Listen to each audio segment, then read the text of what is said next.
Capítulo 13. A prova da fé. Abraão aceitara sem pôr em dúvida a promessa de um filho, mas não esperou que Deus cumprisse a palavra no tempo e maneira que ele o entendia. Foi permitida uma demora para provar sua fé no poder de Deus. Mas ele não pôde suportar a prova. Achando impossível que lhe fosse dado um filho em sua avançada idade, Sara sugeriu, como um plano pelo qual o propósito divino poderia cumprir-se, que uma de suas servas fosse tomada por Abraão como segunda mulher.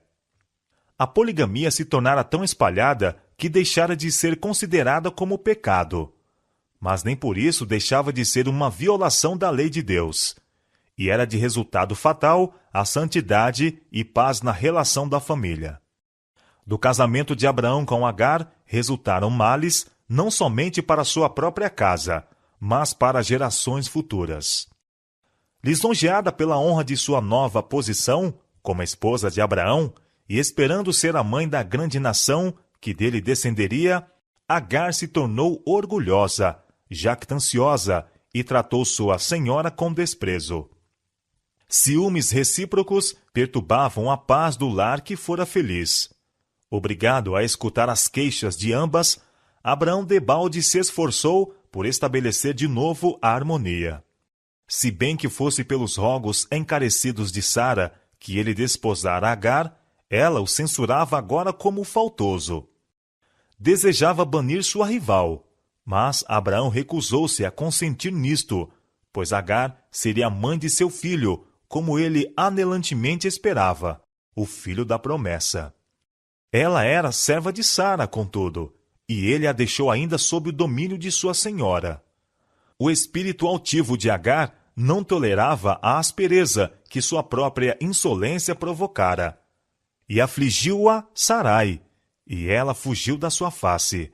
Gênesis capítulo 16, versos 6 a 13. Agar se encaminhou para o deserto, e quando repousava ao lado de uma fonte, sozinha e sem amigos, apareceu-lhe um anjo do Senhor, sob a forma humana. Dirigindo-se a ela como Agar, serva de Sarai, para fazer lembrar de sua posição e deveres, ordenou-lhe: torna-te para tua senhora, e humilha-te debaixo de suas mãos. Todavia, com a repreensão, houve, de mistura, palavras de consolação. O Senhor ouviu a tua aflição. Multiplicarei sobremaneira a tua semente, que não será contada, por numerosa que será. E, como lembrança perpétua de sua misericórdia, foi-lhe ordenado chamar a seu filho Ismael. Deus ouvirá. Quando Abraão tinha quase 100 anos de idade, a promessa de um filho foi-lhe repetida, com a asseveração de que o futuro herdeiro seria filho de Sara. Mas Abraão ainda não compreendeu a promessa. Sua mente de pronto volveu para Ismael, apegando-se à crença de que, por meio dele, os propósitos graciosos de Deus deveriam cumprir-se. Em sua afeição para com o filho, exclamou: Oxalá que viva Ismael diante de teu rosto. Gênesis capítulo 17, versos 18 a 20. De novo foi feita a promessa, com palavras que não poderiam ser mal compreendidas. Na verdade, Sara, tua mulher, te dará um filho, e chamarás o seu nome Isaque, e com ele estabelecerei o meu concerto. Deus, contudo, não se esqueceu da oração do pai. E quanto a Ismael, disse ele, também te tenho ouvido. Eis aqui o tenho abençoado, e dele farei uma grande nação. O nascimento de Isaque, trazendo a realização de suas mais caras esperanças, após uma espera da duração de uma vida, encheu de alegria as tendas de Abraão e Sara. Mas, para Agar, este acontecimento foi a destruição de suas aspirações enternecidamente acalentadas. Ismael, agora um rapaz, fora considerado por todos no acampamento como o herdeiro da riqueza de Abraão e das bênçãos prometidas a seus descendentes. Agora foi subitamente posto de lado, e em seu desapontamento, mãe e filho odiaram o filho de Sara. O regozijo geral aumentou a sua inveja, até que Ismael ousou zombar abertamente do herdeiro da promessa de Deus. Sara viu na disposição turbulenta de Ismael uma fonte perpétua de discórdias e apelou para Abraão, insistindo que Agar e Ismael fossem despedidos do acampamento. O patriarca foi lançado em grande angústia. Como poderia banir a Ismael, seu filho, ainda eternamente amado? Em sua perplexidade, rogou a direção divina. O Senhor, por meio de um santo anjo, determinou-lhe satisfazer o desejo de Sara. Seu amor por Ismael ou Agar não lhe deveria obstar, pois apenas assim poderia ele restabelecer a harmonia e a felicidade à sua família. E o anjo lhe fez a promessa consoladora de que, ainda que separado do lar de seu pai, Ismael não seria abandonado por Deus. Sua vida seria preservada, e ele se tornaria o pai de uma grande nação. Abraão obedeceu à palavra do anjo, mas não sem uma dor aguda. O coração do pai estava oprimido por mágoas indizível quando despediu Agar e seu filho. A instrução proporcionada a Abraão no tocante à santidade da relação matrimonial deve ser uma lição para todos os tempos. Declara que os direitos e a felicidade desta relação devem ser cuidadosamente zelados, mesmo com grande sacrifício. Sara era a única esposa legítima de Abraão. Seus direitos como esposa e mãe, nenhuma outra pessoa tinha a prerrogativa de partilhar.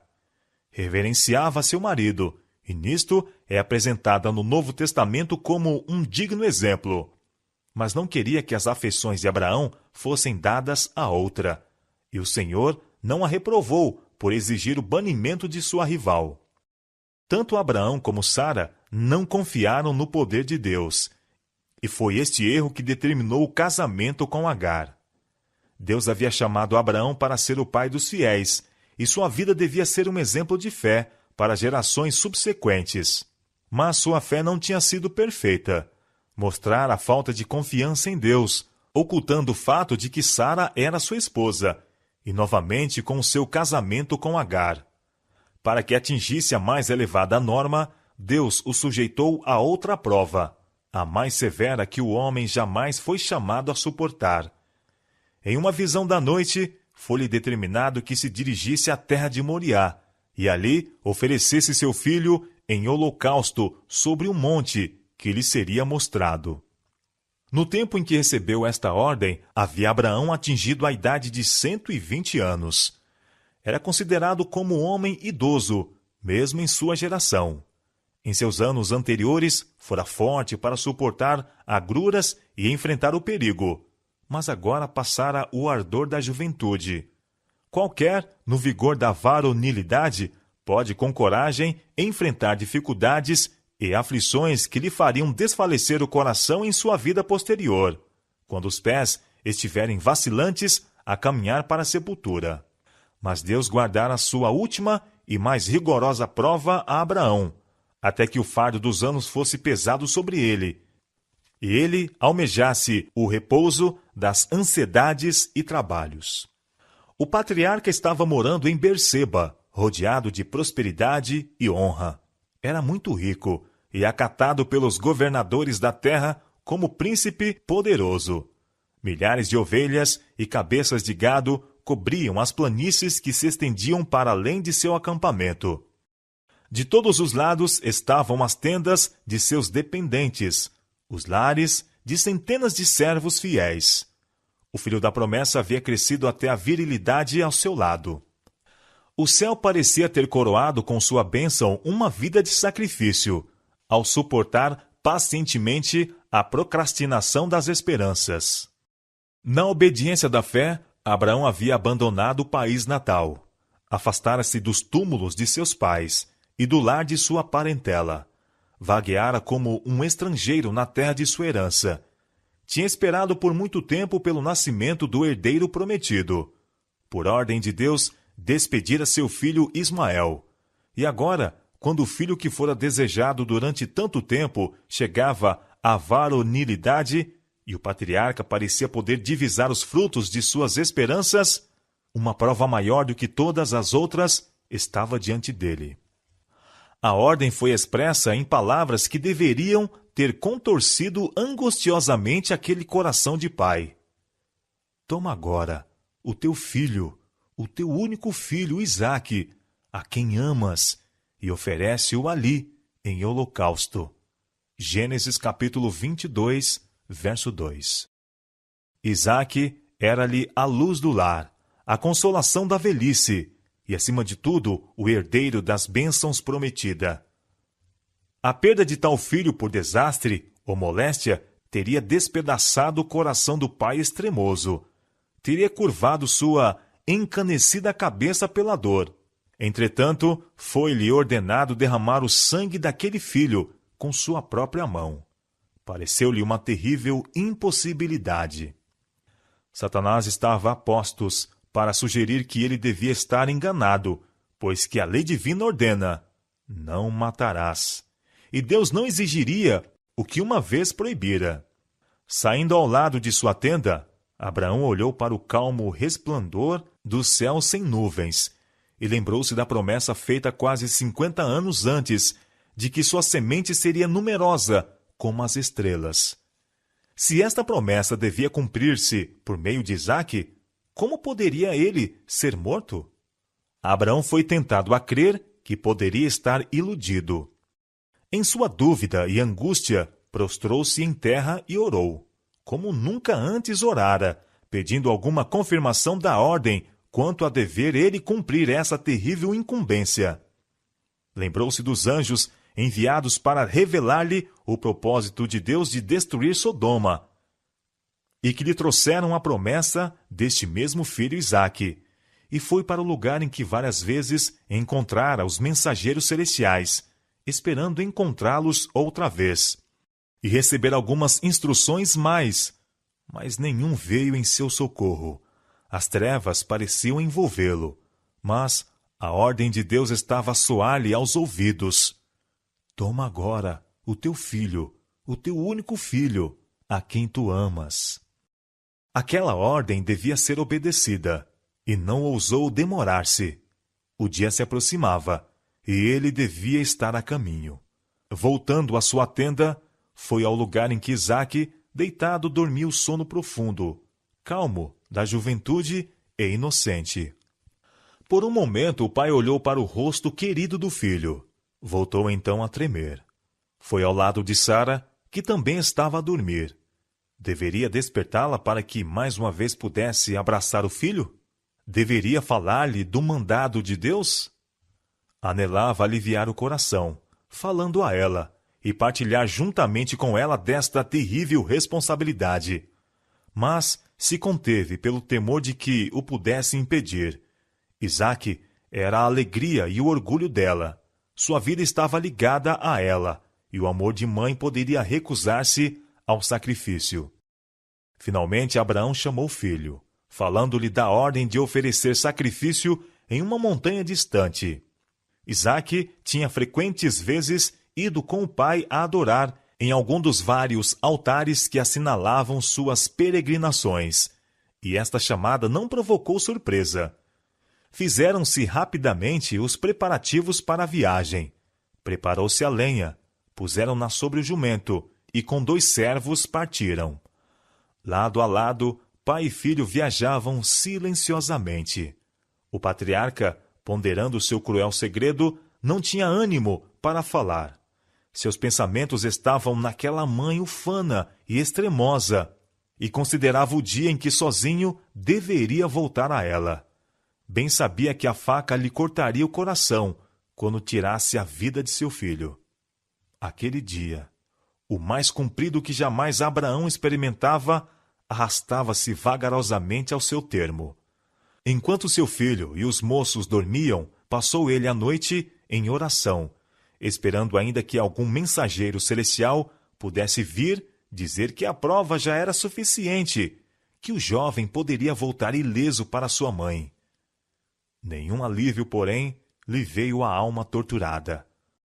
Outro longo dia, outra noite de humilhação e oração, enquanto a ordem que o deveria deixar desfilhado lhe repercutia sempre no ouvido. Perto estava Satanás, para insinuar dúvidas e incredulidade. Mas Abraão resistiu às suas sugestões. Quando estavam a ponto de iniciar a viagem do terceiro dia, o patriarca, olhando para o norte, viu o sinal prometido, uma nuvem de glória pairando sobre o monte Moriá, e compreendeu que a voz que lhe falara era do céu. Mesmo agora não murmurou contra Deus, mas fortaleceu a alma pensando nas provas da bondade e fidelidade do Senhor. Este filho fora dado inesperadamente, e não tinha aquele que conferira a preciosa dádiva o direito de reclamar o que era seu? Então a fé repetiu a promessa. Em Isaque será chamada a tua semente. Semente numerosa, como os grãos de areia na praia. Isaque fora filho de um milagre. E não poderia o poder que lhe dera vida restaurá-lo? Olhando para além daquilo que era visível, Abraão apreendeu a palavra divina, considerando que Deus era poderoso para até dos mortos o ressuscitar. Hebreus capítulo 11, verso 19. Todavia, ninguém senão Deus poderia compreender quão grande era o sacrifício do pai, ao entregar seu filho à morte. Abraão não quis que ninguém, a não ser Deus, testemunhasse a cena da separação. Mandou a seus servos que ficassem atrás, dizendo: Eu e o moço iremos até ali, e havendo adorado, tornaremos a vós. Gênesis capítulo 22, versos 5 a 8. A lenha foi posta sobre Isaque, aquele que seria oferecido, e o pai tomou a faca e o fogo, e juntos subiram para o cume da montanha, considerando o jovem em silêncio de onde deveria vir a oferta, tão longe de apriscos e rebanhos. Finalmente falou: Meu pai, eis aqui o fogo e a lenha, mas onde está o cordeiro para o holocausto? Oh, que prova foi esta! Quanto às carinhosas palavras, meu pai, feriram o coração de Abraão. Ele não lhe poderia dizer por enquanto: Deus proverá para si o cordeiro para o holocausto, meu filho, disse ele. No lugar indicado, construíram o altar, e sobre o mesmo colocaram a lenha. Então, com voz trêmula, Abraão desvendou a seu filho a mensagem divina. Foi com terror e espanto que Isaque soube de sua sorte, mas não opôs resistência. Poderia escapar deste destino, se houvesse preferido fazer. O ancião, ferido de pesares, exausto com as lutas daqueles 3 dias terríveis, não poderia ter se oposto à vontade do vigoroso jovem. Isaque, porém, tinha sido educado desde a meninice a uma obediência pronta e confiante, e ao ser o propósito de Deus manifesto perante ele, entregou-se com voluntária submissão. Era participante da fé de Abraão e sentia-se honrado sendo chamado a dar a vida em oferta a Deus. Com ternura, procurava aliviar a dor do pai e acoroçoar-lhe as mãos desfalecidas a amarrarem as cordas que o prendem ao altar. E agora, as últimas palavras de amor são proferidas, as últimas lágrimas derramadas, o último abraço dado. O pai levanta o cutelo para matar o filho, quando o braço subitamente lhe é detido. Um anjo de Deus chama do céu o patriarca: Abraão! Abraão! Ele rapidamente responde: Eis-me aqui. E de novo se ouve a voz: Não estendas a tua mão sobre o moço, e não lhe faças nada, porquanto agora sei que temes a Deus, e não me negaste o teu filho, o teu único filho. Gênesis capítulo 22, versos 11 a 18. Então Abraão viu um carneiro atrás dele, travado pelas suas pontas no mato, e prontamente, trazendo a nova vítima, ofereceu-a em lugar de seu filho. Em sua alegria e gratidão, Abraão deu um novo nome ao lugar sagrado: Jeová-Jirê, o Senhor proverá. No Monte Moriá, Deus outra vez renovou seu concerto, confirmando com juramento solene a bênção a Abraão e a sua semente por todas as gerações vindouras. Por mim mesmo, jurei, diz o Senhor, porquanto fizeste esta ação, e não me negaste o teu filho, o teu único, que deveras te abençoarei, e grandissimamente multiplicarei a tua semente como as estrelas do céu, e como a areia que está na praia do mar, e a tua semente possuirá a terra dos teus inimigos, e em tua semente serão benditas todas as nações da terra, porquanto obedeceste à minha voz. O grande ato de fé de Abraão permanece como uma coluna de luz, iluminando o caminho dos servos de Deus em todos os séculos subsequentes. Abraão não procurou esquivar-se de fazer a vontade de Deus. Durante aquela viagem de 3 dias, ele teve tempo suficiente para raciocinar e para duvidar de Deus se estivesse disposto a isto. Poderia ter raciocinado que o tirar a vida a seu filho falo-ia ser considerado como um homicida, um segundo Caim, que isto faria com que seu ensino fosse rejeitado e desprezado, e assim destruiria o seu poder para fazer bem a seus semelhantes. Poderia ter alegado que a idade o dispensaria da obediência, mas o patriarca não procurou refúgio em qualquer dessas desculpas. Abraão era humano, suas paixões e afeições eram semelhantes às nossas, mas não se deteve a discutir como a promessa poderia cumprir-se caso Isaque fosse morto. Não se deteve a arrazoar com o seu coração dorido. Sabia que Deus é justo e reto em todas as suas reivindicações, e à risca obedeceu à ordem. E creu Abraão em Deus, e lhe foi isto imputado como justiça, e foi chamado o amigo de Deus.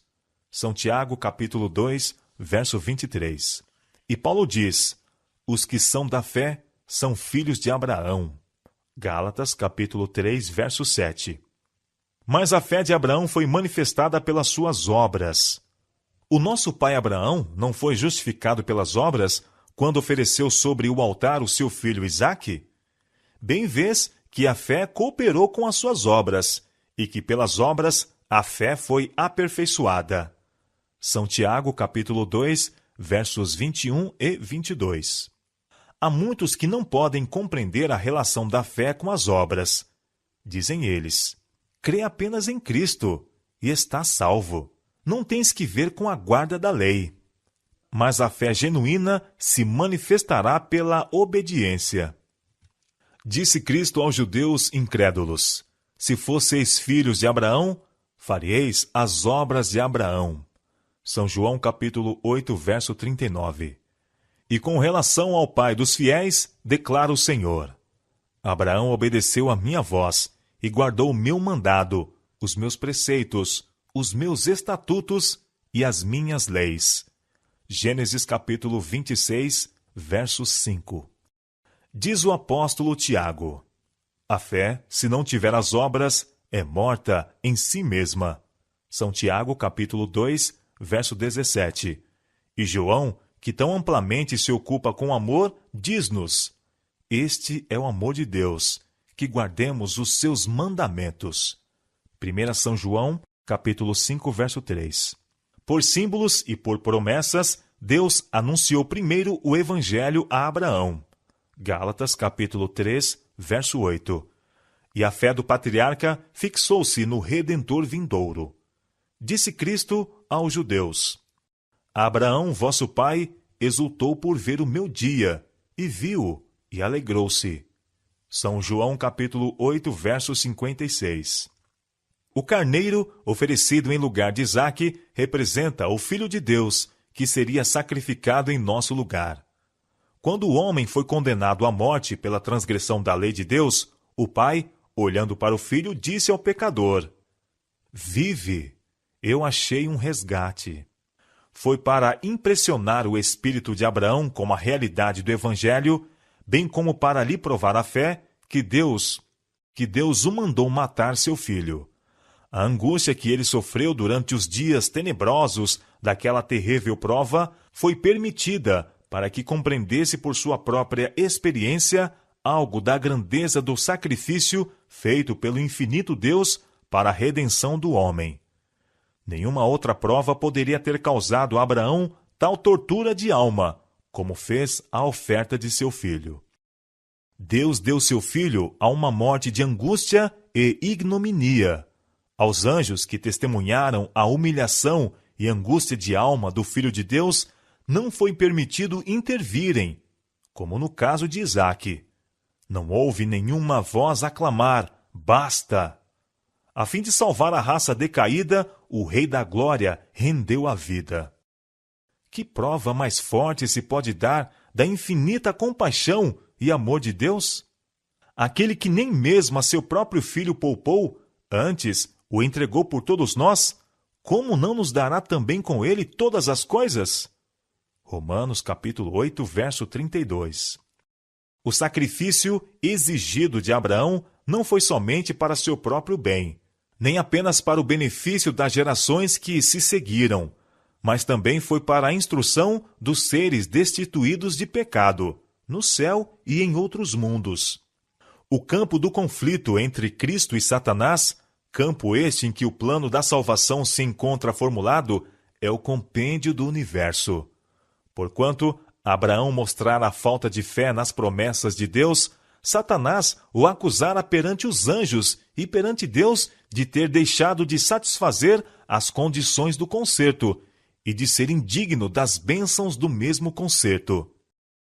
Deus desejou provar a lealdade de seu servo perante o céu todo, para demonstrar que nada menos que a perfeita obediência pode ser aceito, e para patentear de maneira mais ampla, perante eles, o plano da salvação.